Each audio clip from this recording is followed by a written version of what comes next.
International Hierarchy, Part 2. Hello, brother. We want to get to a very important topic today, and that is the international hierarchy. As many of you know, we did Part 1 a while back, and we needed to clarify some things, so we thought, well, it'd be good to put Part 2 in.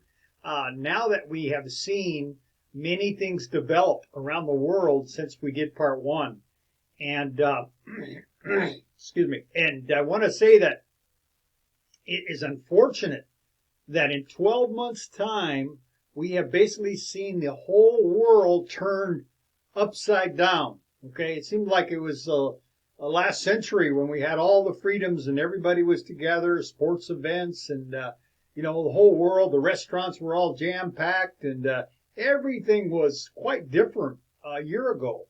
But it is amazing how Bible prophecy is heading to that apex, to that point where we're going to see amazing and dreadful, but yet hopeful things happen, all in a confluence of events happening. And the Bible talks many things about this. So we're going to touch base on the hierarchy, and that means that the ones that are ruling the world, okay? There is a cabal, there is a rich, well, let's say the wealthiest of the wealthy club. Okay, this is the top, 0.00001%. These guys have, they have to have multi-billions to qualify. And even there are the low end, the higher ends are the trillionaires, the Rothschilds, and a couple of the other few selected families. But we have prayed, and we ask that you do the same. Claim the promise of John 16:13, and he will be faithful to guide you into all truth. So let us begin.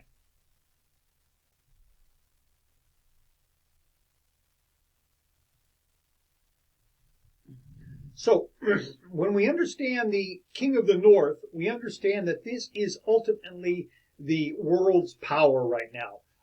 In Track 12, page 86 and 87, we read that after dividing of Alexander's dominion, Egypt and Palestine were, as previously seen, ruled first by the Ptolemies. I can't say that word, it's very difficult, but the second by the pagan Roman, Daniel 11:15 and 16, third by Daniel 11:22, and fourth again by the Christians, specifically by Great Britain. And that's Daniel 11:41. Excuse me, brother, and I've got a throat issue here. These are the only historically and prophetically recorded supersessions involving the ancient lands of Egypt and Palestine. Now, here's where we underlined and highlighted something very important. The surrendering of these countries. What countries? It says Egypt and Palestine. By one prophetic king to the other, unmistakably identifies the king of the north and the king of the south, from the time of the dividing of Alexander's empire to the present time, and leaves no room for doubt or for argument. In modern times, the Mohammedan rulers are in prophecy called the king of the south, while the England's kings, along with the disrupted family of Christianized kings whom prophecy says will not cleave one to another, Daniel 2:43, are called king of the north. Again, that's found in Track 12, page 86 and 87. So what we see is the key takeaway from this is that the nation who controls the Holy Land is the king of the north. Very important to remember this key lesson. Now, if you want to go for more information, we're not going to touch on all the issues of the King of the North in this video. But if you would like to see a video that we have done, please click the description box and you'll see the link there to go to.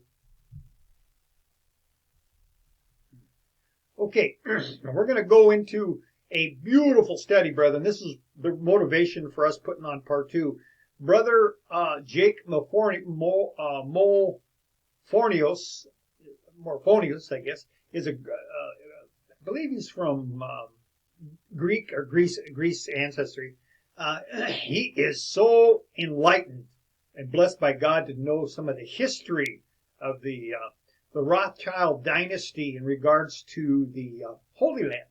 And so when we heard this the other day, we thought, wow, this is something we really want to share so that you guys can get more of a historical viewpoint of how the Rothschilds, and when we say Rothschilds, we always mean Great Britain, okay? Because Rothschilds, basically, the head family, Jacob Rothschild, is based in Great Britain. So he is part of the Great Britain nation, okay? And it's very important because we don't want to separate the two. We want to keep in mind that the prophecy in the rod says that Great Britain will be the king of the north at the time of the end. And so this is why we have to put that connection there. So as the Rothschilds go, so does Great Britain. Keep that point in mind.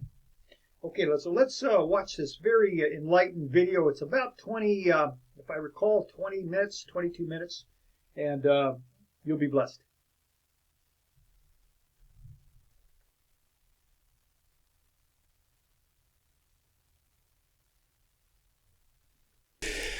But what I want to do is take a few minutes to dive back into history and talk to you guys about settlement building. I want to share a short lesson on how all of this started. If we go way back, the lands of what we call today the West Bank were known in Bible times as Samaria. In 70 AD, Rome went in and expelled the last remnants of the Jews from this whole region, from Palestine, including Samaria. Centuries later, in 640 AD, Arabs came in and took possession of the land, and they have lived in Palestine continuously for the last 1,300 years. According to a demographic study that was published back in 2001, the name of it is Population Change and Political Transitions, Demography in Israel-Palestine. As of the year 1800, the Arab population in Palestine was 268,000 people. The Jewish population was 7,000. So in other words, about 3%, just under 3% of the people who lived in Palestine as of 1800 were Jews. According to the Journal of Historical Geography, and I looked this up in volume 19, issue 2, and this is also confirmed in many other academic and mainstream sources. Toward the end of the 1800s, there was a wealthy banker named Baron Edmund de Rothschild who began pouring massive amounts of money into an effort to relocate European Jews to Palestine. Edmund was the grandson of the Rothschild family patriarch, Meyer Amschel Rothschild. Meyer Amschel, if you don't know the story, he sent his 5 sons into different European cities to establish branches of the powerful Rothschild Bank. He sent his son James to Paris, where he established the French branch of the bank. So Meyer Amschel, the father of James, who was the father of Edmund, who is the guy we're talking about here. Seeing the lucrative potential of Palestinian resources, Baron Edmund began buying up land in Palestine in 1882, and he financed the relocation of European Jews to those properties. He built vineyards, he built wineries, he started other businesses, and he soon found that he was going to need a lot more manpower if he was going to support further economic ventures there in Palestine. So he teamed up with the Zionist movement. This is a new movement. And he used Zionism to settle as many European Jews into Palestine as possible. Resettling European Jews into Palestine was not originally how it was done. In the 1890s, for example, Edmund co-opted an organization. It was called the Jewish Colonization Association, the JCA. Co-opted it for his own purposes. If you go to the Oxford Dictionary of National Biography, the entry on the JCA, it clearly states that the JCA had originally been dedicated to relocating Jews from Russia and from Romania not to Palestine, but to Argentina in South America. However, after the death of the JCA's founder, who was a Bavarian noble named Baron de Hirsch, Edmund decided to repurpose the organization. And rather than continuing to relocate Jews to Argentina, he started to move them to his properties that he was building there in Palestine. And most of the people who arrived there went to work for Rothschild businesses. And Edmund later changed the name of the Jewish Colonization Association to the Palestine Jewish Colonization Association. Through this organization, Edmund purchased another 125,000 acres of land, and he invested in several more business ventures.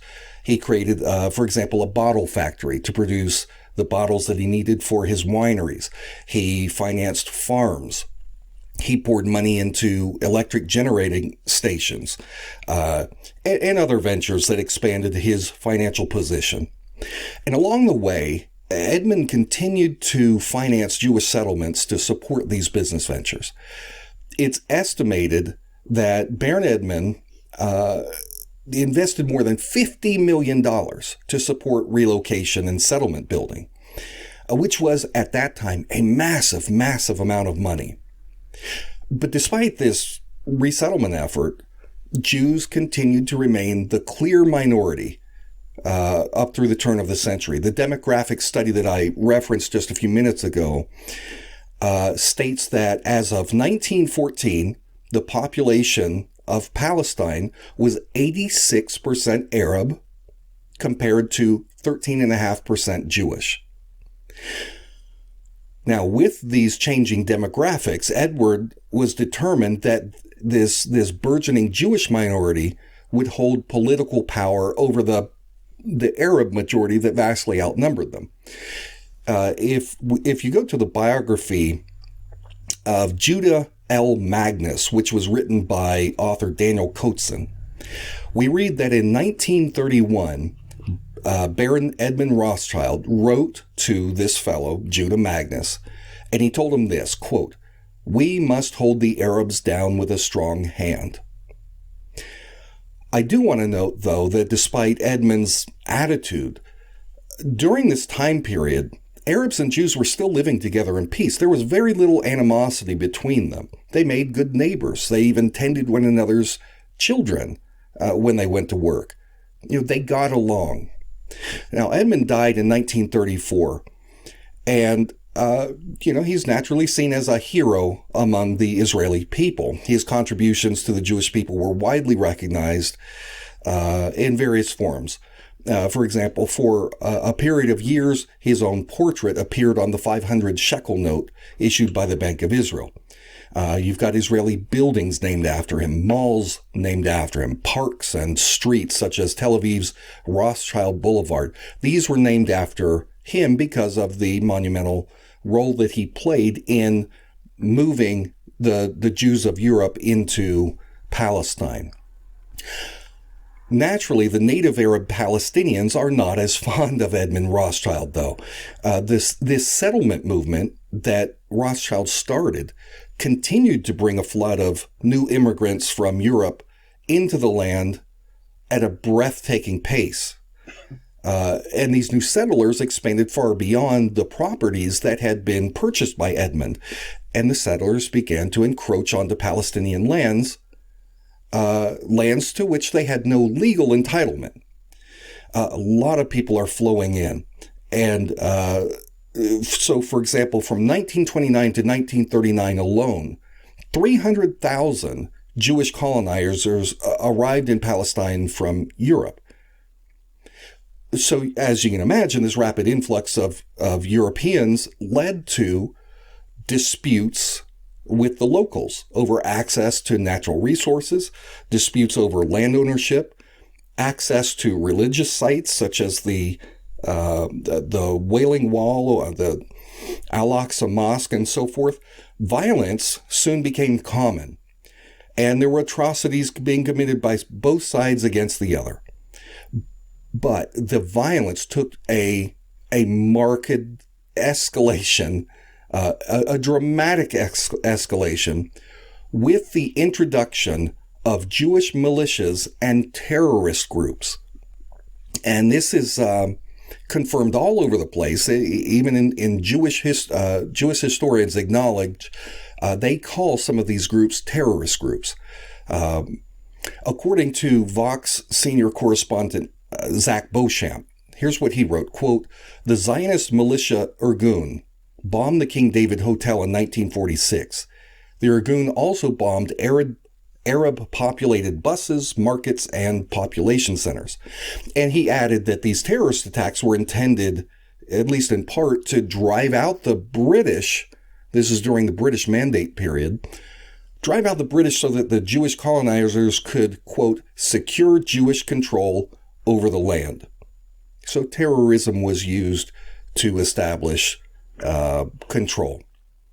Now, there's a reason that these colonialists had to resort to terrorism to secure that control over the land. It's because the native landowners were not willing to sell their land to the Europeans who were trying to colonize.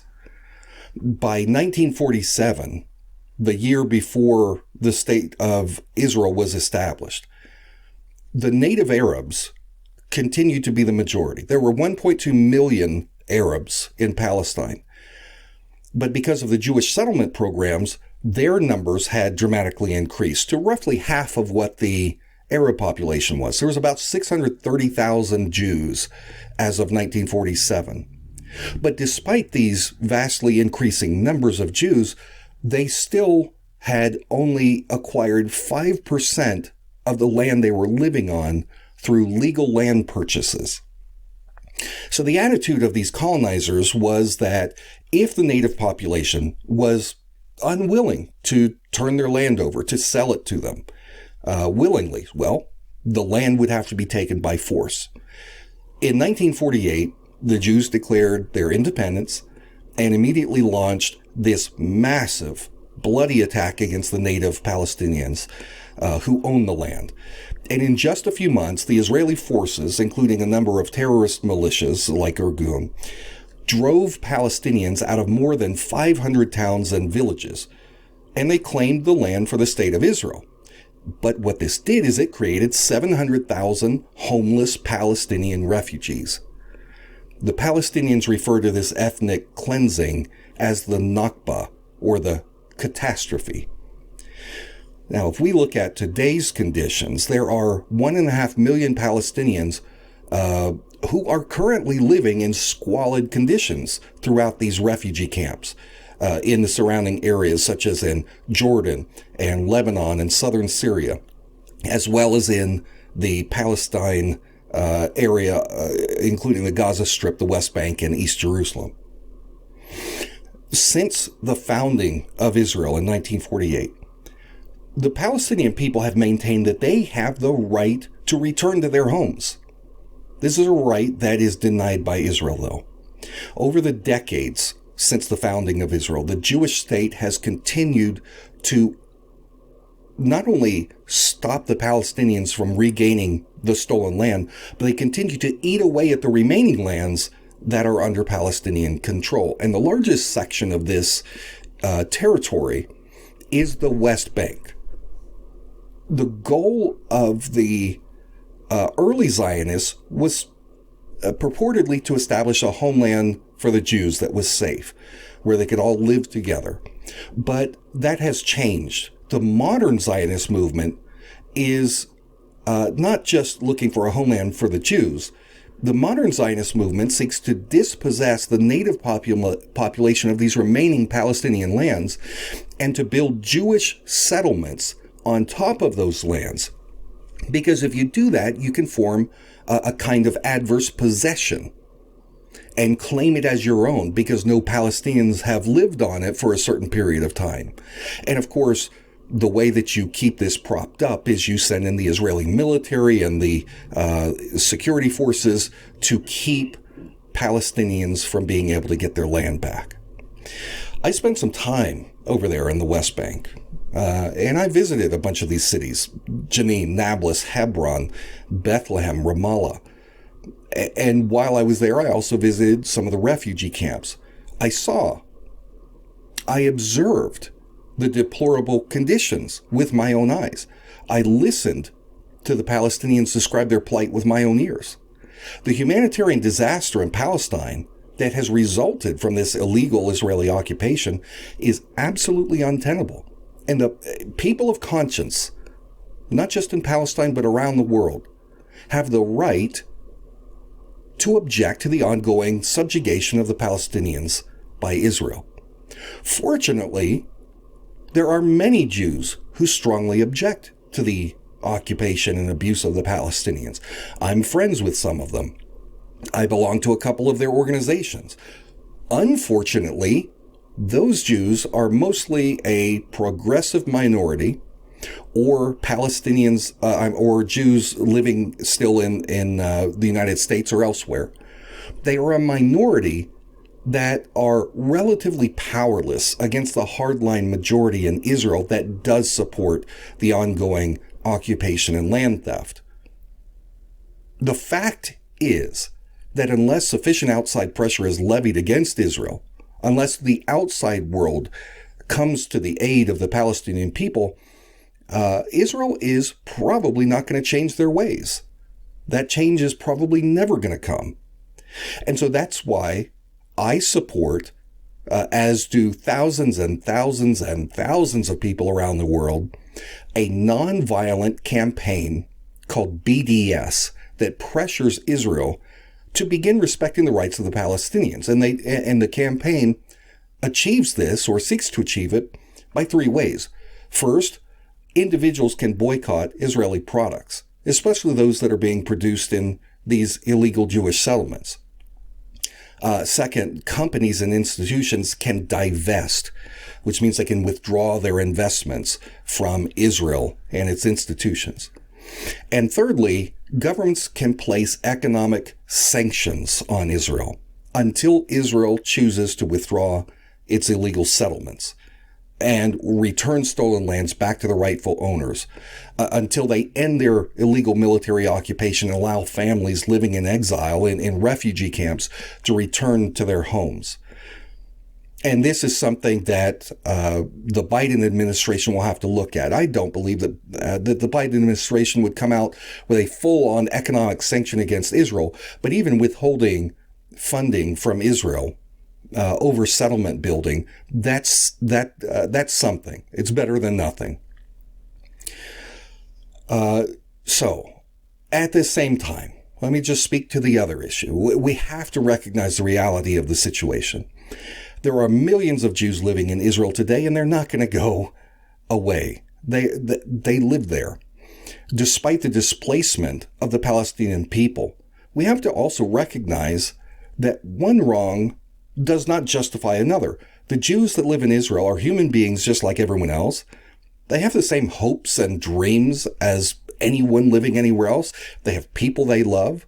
They should be able to live in peace without the fear of random rocket attacks or terrorist bombings of buses and ice cream parlors.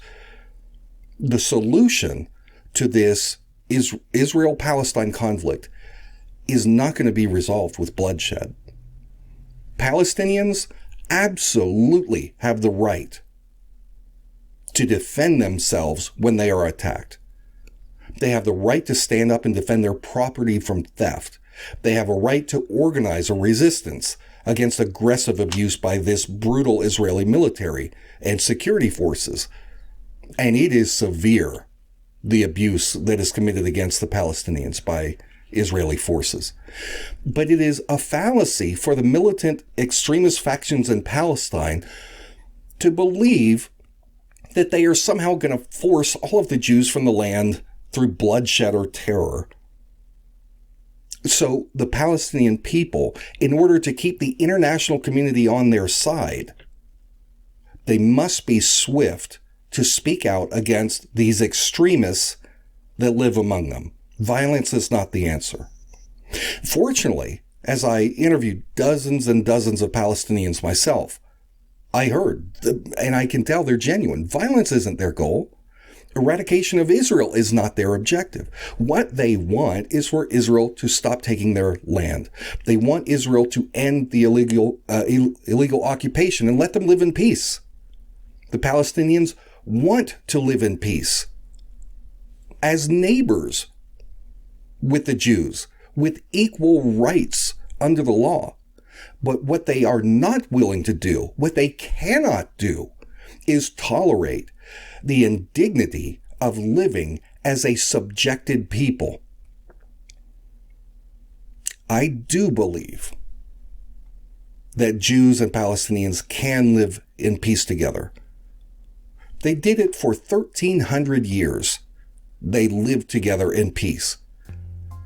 But relations are never going to be peaceful. They will never be normalized as long as one side has their boot on the throat of the other.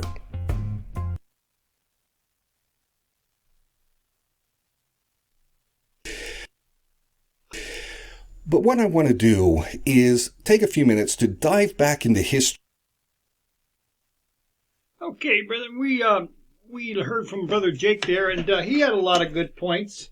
I really think that he's been blessed of the Lord to know the history and some of the inner workings of the past years with regards to the Rothschilds and them taking over the land, the Holy Land. Now, he did make a note of something, and I want to clarify. He did say that Edmund had come from the French branch of the Rothschild dynasty.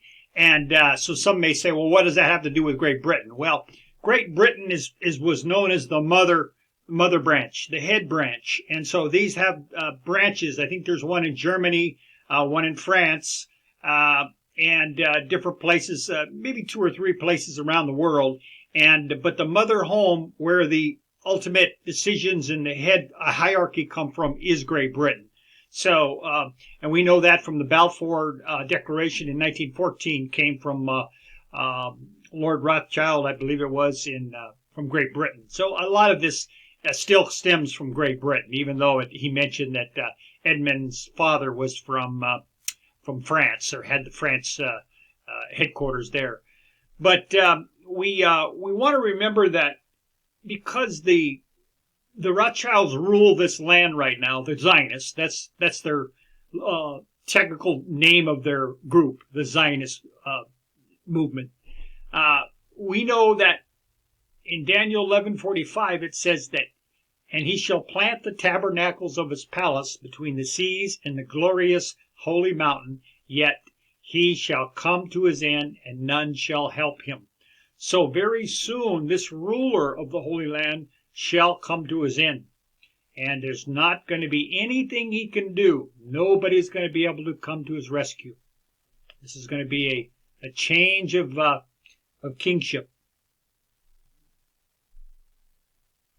So at that time, the land shall be glorious as the gospel headquarters. And we read that from Isaiah 4:2.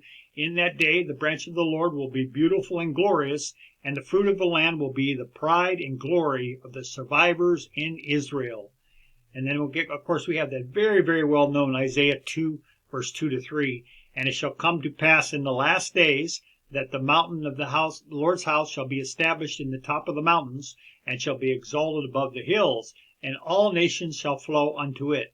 And many people shall go and say, Come ye, and let us go up to the mountain of the Lord, to the house of the God of Jacob, and he will teach us his ways, and we will walk in his paths. For out of Zion shall go forth the law and the word of the Lord from Jerusalem. So we see very clearly, brethren, that this will be the gospel headquarters very soon. And in order to do that, there must be a cleansing of the land. And we can read that in Zephaniah 2, verse 1-5.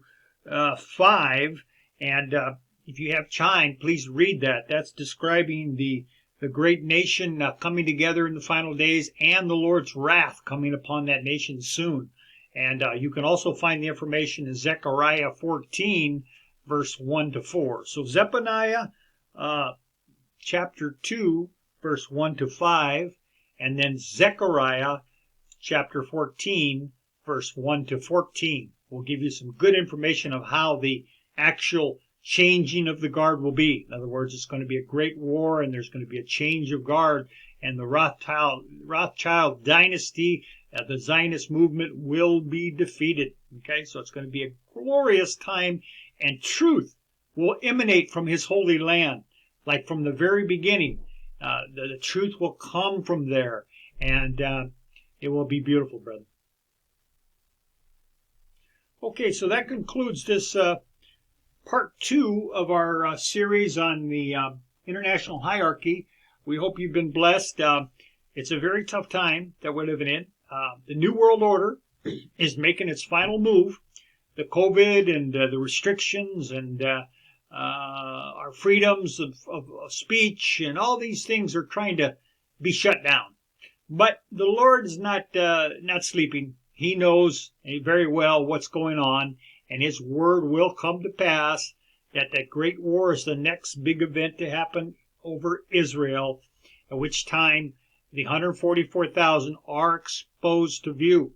That's from the Seventh-day Adventist Church. You will find the 144,000 coming from that church. And those are the ones that have followed the Lamb wherever he goes. They have not been afraid to proclaim the straight truth. They've been scorned, slandered, disfellowshipped from the SDA Church. These are what's known as Davidian Seventh-day Adventists. They are the ones that have followed the Lamb wherever he goes. And they're not afraid. That's one thing about these Davidian Seventh-day Adventists, is they're willing to stand up for the Lord. We remember in Joshua's time where Caleb and Joshua were the two spies that, along with the others, that went out and spied the land. Well, when they got back, they were the only two of the other spies that stood up and says, "We're not afraid. Yes, these are monsters, but the Lord's word is greater. The Lord can do these things. He can defeat them. We need to trust the Lord." And of course, the masses, the multitude of people there didn't step forward. According to the Bible history account, not one, brethren, not one had the courage to lift up his hand and walk forward and say, "I am with these brethren. I am with them." Had that one done it, that one would have been with Joshua and Caleb into the promised land. But they all murmured. They all stayed quiet. Even some of them maybe under their breath admired Joshua and Caleb. But they didn't speak up. They didn't step forward. The Lord wants us to step forward. Wants us to go to work in the vineyard and not be afraid. Go ahead and proclaim the truth. Go ahead and proclaim that this church purification is soon to happen among us as a people. And then it'll be glorious after that, brethren. So let's pray that we are found worthy to be part of that great army that the Lord is going to empower with his power in the last days. So thank you again for joining us, and until next time, may God continue to guide you into all truth. Until then, God bless.